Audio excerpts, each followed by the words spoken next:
E hoje nós estaremos meditando em Oséias capítulo 14. Seja bem-vindo ao canal A Lâmpada para os Meus Pés.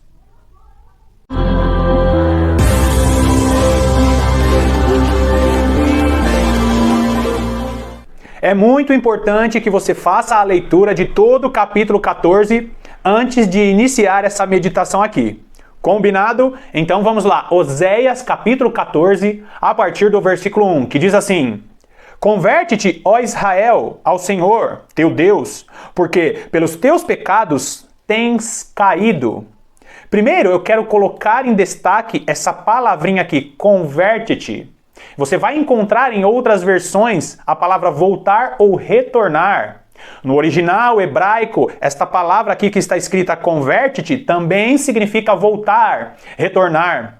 Essa palavra traz a ideia de uma pessoa que está dirigindo em uma estrada e de repente ela perde o lugar, ou a via que ela deveria virar. Então tem ali a placa vire à direita e essa pessoa ela passa direto, acaba não virando no lugar correto para seguir o seu caminho. Esta palavra converte-te é a mesma coisa. É como se Israel estivesse andando em uma estrada e de repente ele passa do lugar correto, do caminho exato e vai direto. E Deus está falando, faz o retorno e volta para o caminho que eu tenho para vocês. E ele continua, converte-te ao Senhor, teu Deus, porque pelos teus pecados tens caído.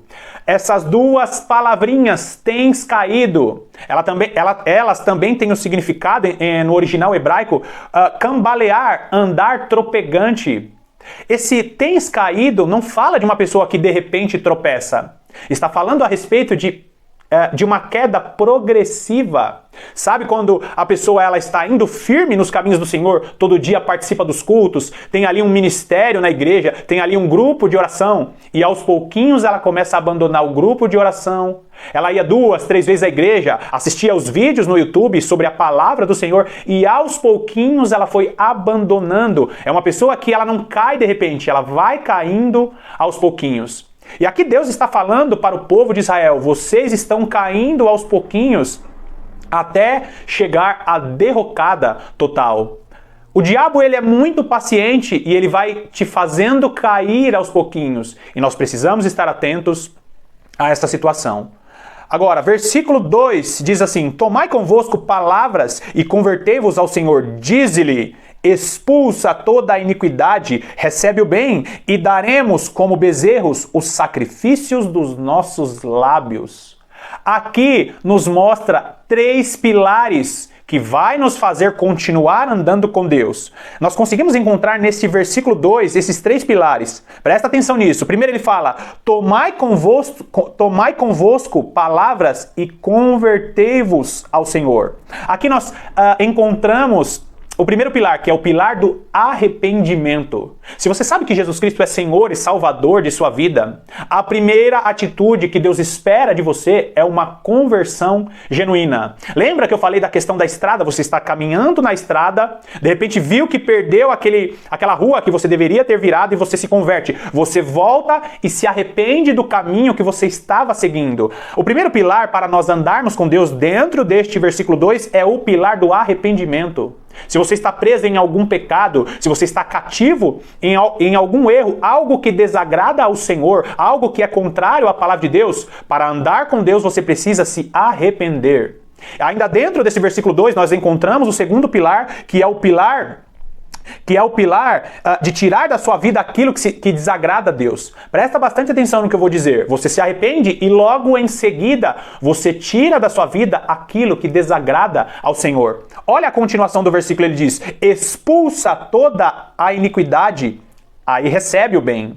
Então, o segundo pilar fala a respeito de você tirar da sua vida tudo aquilo que desagrada a Deus. Israel estava cometendo pecados, estava com práticas que desagradava ao Senhor. E aí Deus fala, expulsa toda a iniquidade e recebe o bem. Primeiro pilar, nós precisamos nos arrepender. Logo na sequência, todo aquele que se arrepende daquilo que está fazendo, remove as práticas más, as práticas que contrariam a palavra de Deus, retiram essas práticas de suas vidas. Primeiro pilar, arrependimento. Segundo pilar, remover os pecados e as iniquidades que essas pessoas estão cometendo. E no final do versículo 2 nós encontramos ainda: e daremos como bezerros os sacrifícios dos nossos lábios. O que seria sacrifício dos nossos lábios? É quando você está passando por uma dificuldade, por um aperto, e Deus espera de você um culto verdadeiro e sincero. Eu não sei se você já passou por alguma perda. Saiba que Deus, mesmo você passando essa dificuldade, Ele não quer que você interrompa o culto. Sacrifício dos nossos lábios é adorar ao Senhor quando passamos por dificuldades. A Bíblia relata que no final dos tempos, o anticristo fará cessar o sacrifício diário. E aqui não está falando mais de matança de animais, está falando sobre o anticristo tentar interromper o sacrifício dos nossos lábios, o culto ao Senhor. Então, presta bastante atenção, eu falei a respeito de 3 pilares. O primeiro pilar, aqui dentro desse versículo 2, é o arrependimento. O segundo pilar é tirar tudo aquilo que desagrada a Deus da sua vida. E o terceiro pilar é o sacrifício dos seus lábios, ou seja, não interrompa o culto. Dentro desses 3 pilares, nós vamos encontrar o nosso caminhar com Deus. Então, a profundidade desse versículo 2. Agora, versículo 3. Não nos salvará a Assíria, não iremos montados em cavalos e a obra das nossas mãos. Não diremos mais, tu és o nosso Deus, porque por ti o órfão alcançará misericórdia. Deus mostra a Israel que existe apenas um Deus. Deus é o Criador do universo e rege todas as nações. Agora, queridos, presta bastante atenção nisso. Deus é o Criador, de todo esse vasto universo e Ele é que rege as nações. A própria palavra de Deus diz que Ele é aquele que constitui reis e aquele que remove os reis. E de repente uma nação que recebeu a palavra de Deus começa a construir, né? Eles chamam ali os seus artistas e começam a construir imagens com as suas próprias mãos e passam a adorar essas imagens. Você já parou para pensar na gravidade que é isso? Deus, o Criador dos céus e da terra, o Criador do universo, aquele que rege todas as nações, está sendo trocado por imagens que são construídas por mãos de homens.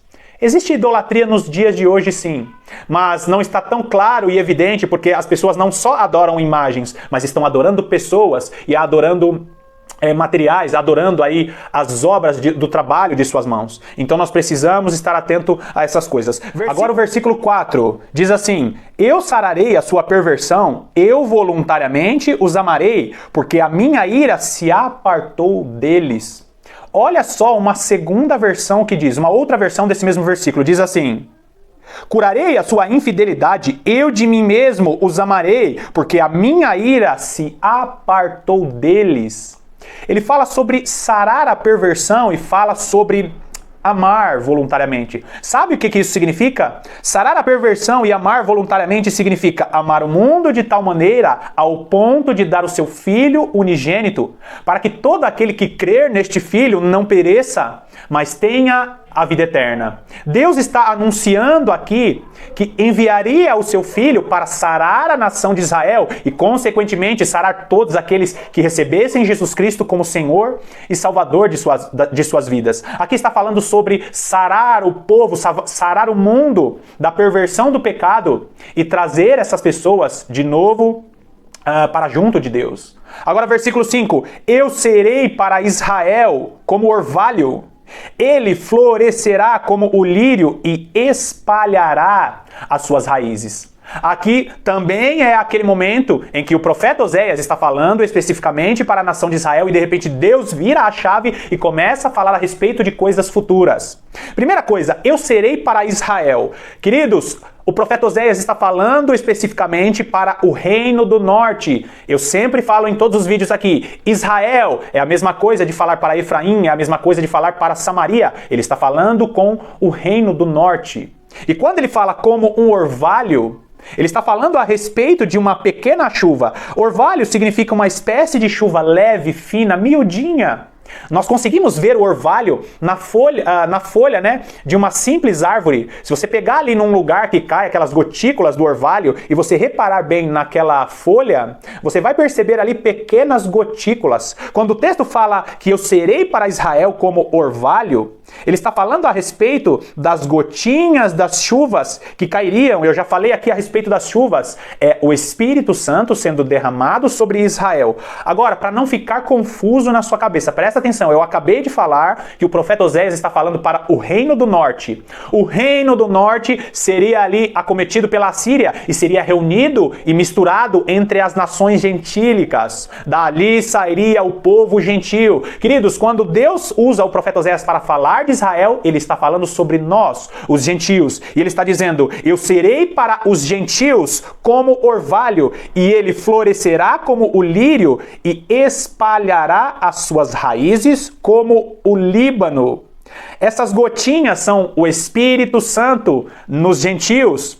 E quando ele fala sobre espalhar as raízes, ele está falando sobre as boas novas que já foram espalhadas e ainda estão sendo espalhadas por toda a terra.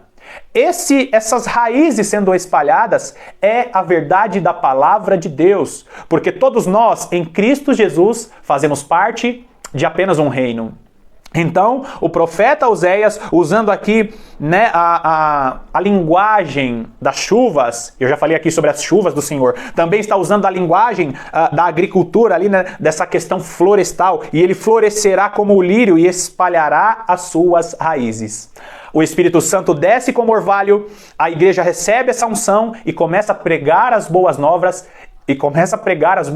e essas raízes se espalham por todo o mundo. É a mesma coisa quando Jesus disse, e receberás poder ao descer sobre vós o Espírito Santo, e sereis as minhas testemunhas na Judéia, Samaria, e ele termina dizendo, e até os confins da terra. Percebe? Raízes sendo espalhadas. Depois, é claro, do florescimento da igreja. Agora, versículo 6, ele continua, presta atenção.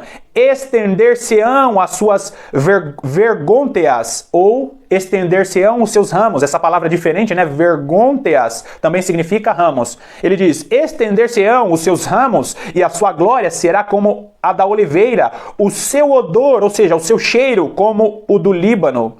E é muito interessante dizendo que Israel floresceria, espalharia as suas raízes e os ramos seriam estendidos. E aqui é uma mensagem profética muito profunda. Por quê?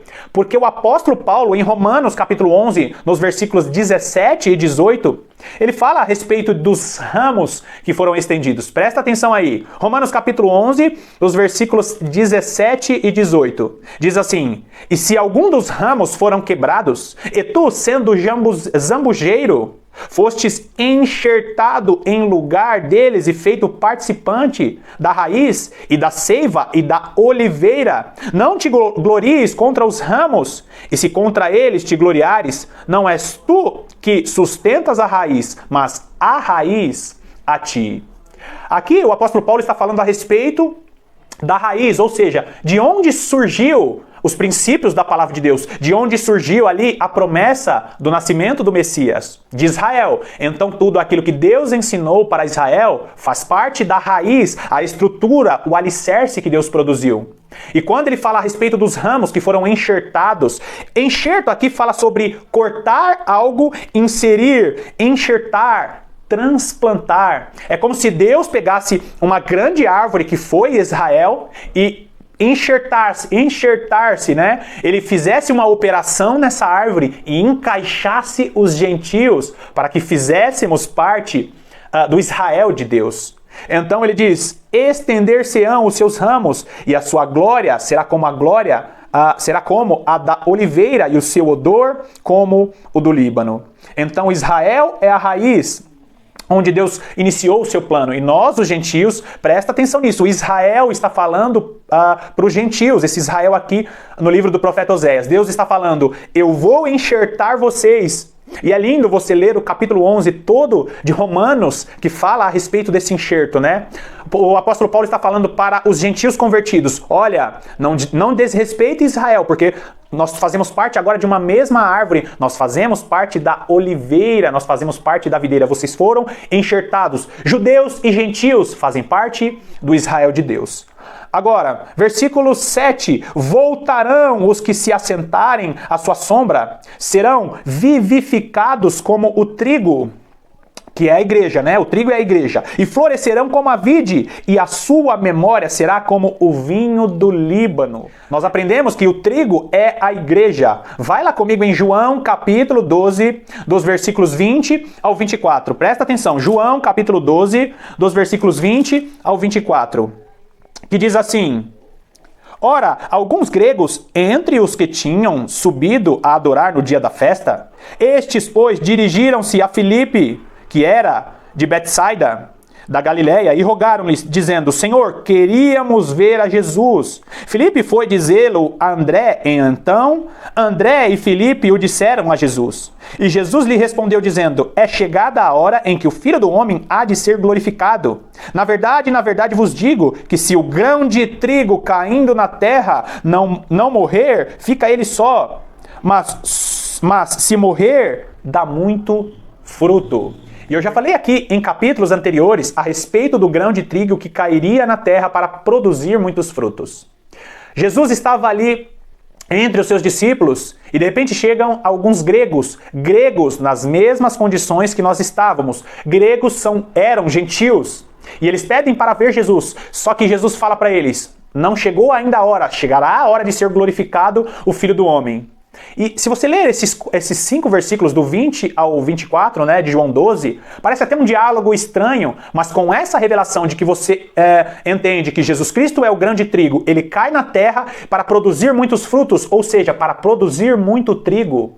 Quando os gregos queriam falar com Jesus para receber aquela salvação, Jesus estava falando para eles: espera só um pouquinho que eu sou o grão de trigo, eu vou cair na terra e depois que eu ressuscitar dentre os mortos, vocês receberão o direito de fazer parte do Israel de Deus. Então, voltando lá para o capítulo 7, né? Para o versículo 7 do capítulo 14 do profeta Oséias, quando ele diz: serão vivificados como trigo, ele já estava prometendo para o povo de Israel, que seria ali depois os gentios: vocês serão a minha igreja, porque eu vou florescer vocês como a vide. Olha que interessante, vai no capítulo 15, volta lá agora no capítulo 15 de João, porque ele fala mais um pouquinho aqui, né? Porque quem que é a igreja do Senhor? Olha só, João capítulo 15, dos versículos 1 ao versículo 5, fala a respeito disso. O versículo 5 especificamente diz assim: Jesus diz: eu sou a videira verdadeira e vós os ramos. Percebeu? Jesus já estava prometendo em João, antes de dar as revelações, né, para os apóstolos, que ele era a videira verdadeira e que ele estaria enxertando os ramos. Ou seja, Oséias, ele está falando para os gentios: vocês farão parte do trigo, vocês vão florescer, vocês serão os ramos enxertados. Que maravilhoso isso. Agora, versículo 8, olha a primeira palavra: Efraim dirá. Aqui ele está dizendo, os gentios dirão. Efraim dirá: que mais tenho eu com os ídolos? Eu o tenho ouvido e isso considerarei. Eu sou como a faia verde. De mim é achado o teu fruto. Foi por isso que Jesus disse no versículo 5: quem permanecer em mim e eu nele, esse dá muito fruto, porque sem mim nada podeis fazer. Percebe que tanto judeus como gentios nada podem fazer se eles não estiverem enxertados na videira. Jesus fala: eu sou a videira verdadeira. E nós, gentios e judeus, queridos, presta bastante atenção, porque na nova aliança não existe salvação automática por nascimento, por ser judeu. Ele diz que se nós não permanecermos nele, em Jesus, nós não podemos fazer nada. Nós não temos a salvação, nós não podemos andar nos caminhos do Senhor, porque judeus e gentios juntos em Jesus Cristo formam o Israel de Deus. Agora, versículo 9 diz assim: quem é sábio para que entenda estas coisas? Prudente para que as saiba? Porque os caminhos do Senhor são retos. E os justos andarão nele, mas os transgressores neles cairão. Aqui a palavra sábio fala a respeito de um trabalho técnico, sábio em administração, perspicaz, esperto. Essa palavrinha aqui que ele fala, quem é sábio? Porque ele está fazendo perguntas aqui, né? A palavrinha sábio fala a respeito de uma habilidade humana, de uma habilidade adquirida.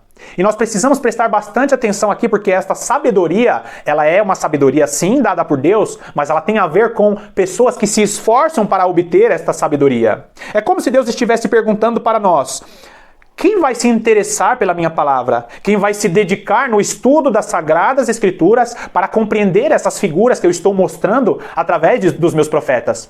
Queridos, os profetas, principalmente os profetas menores, eles falam mais a respeito do nosso tempo da nova aliança do que propriamente do tempo que eles viviam. Existe sim o contexto histórico, o contexto em que vivia ali os profetas, mas boa parte das profecias citadas pelos profetas no Antigo Testamento fala mais a respeito do futuro do que propriamente na época deles. E ele está dizendo, quem vai ser aquele que vai se esmerar? Quem vai ser o sábio que vai ler a minha palavra, vai se esmerar nas Sagradas Escrituras para saber o que eu estou querendo dizer? Quem vai ser prudente? Porque os caminhos do Senhor são retos. Deus, ele tem mostrado as suas revelações através dos profetas que já foram escritos. E somente aqueles que se esmerar na oração e na leitura da palavra é que vão receber essas revelações. Queridos, existem homens que são muito conhecidos e eles postam vídeos aqui na internet, que eles já estão pregando 2 arrebatamentos, alguns até 3 arrebatamentos, usando textos do profeta Oséias, dizendo que acontecerá o arrebatamento do trigo, o arrebatamento da uva. Queridos, não existem 2 ou 3 arrebatamentos. O que existe é uma ceifa que já está acontecendo. Presta atenção, a ceifa fala a respeito do próprio Deus com a ferramenta na mão para fazer aquela ceifa. Algumas pessoas vão perder as suas vidas, uns para a condenação eterna e outros para viver a vida eterna com o Senhor. Esse não é o arrebatamento, essa é a ceifa. E a continuação desta ceifa, que acaba no arrebatamento, fala a respeito de pessoas que serão arrebatadas, que é o evento que fala em Mateus capítulo 24, em Lucas, um pouquinho em Lucas 17 e um pouquinho em Lucas 21. O apóstolo Paulo fala em 1 Tessalonicenses capítulo 4, ali a partir do versículo 13. Então, queridos, não existem 2 ou 3 arrebatamentos. Existe uma ceifa que já está acontecendo nessa época dessa crise de saúde, e existe o arrebatamento que acontecerá apenas uma vez. Jesus virá, essa é a vinda, ele arrebatará a igreja e os nossos corpos serão transformados. Um único evento. Não existem 3 vindas. O profeta, eu termino esse estudo, né, fazendo a mesma pergunta que Deus usou o profeta Oséias para fazer. Quem é sábio? Quem vai se esmerar em buscar o conhecimento verdadeiro de Deus? O conhecimento verdadeiro de Deus só virá àqueles que orarem diariamente por este conhecimento e que se debruçarem para compreender os mistérios de Deus. Bom, nós finalizamos este estudo profundo e maravilhoso do profeta Oséias. E eu quero te convidar para deixar um comentário ou para deixar perguntas, ainda que as suas perguntas sejam perguntas simples. Talvez você seja um estudioso da palavra de Deus e tenha algum acréscimo. Se Deus ele colocou em seu coração, deixa aqui nos comentários este acréscimo para que nós cresçamos juntos na graça e no conhecimento do nosso Senhor. Mais uma vez eu te agradeço pela sua incrível paciência e pela sua incrível companhia e que Deus te abençoe ricamente. Até os próximos estudos.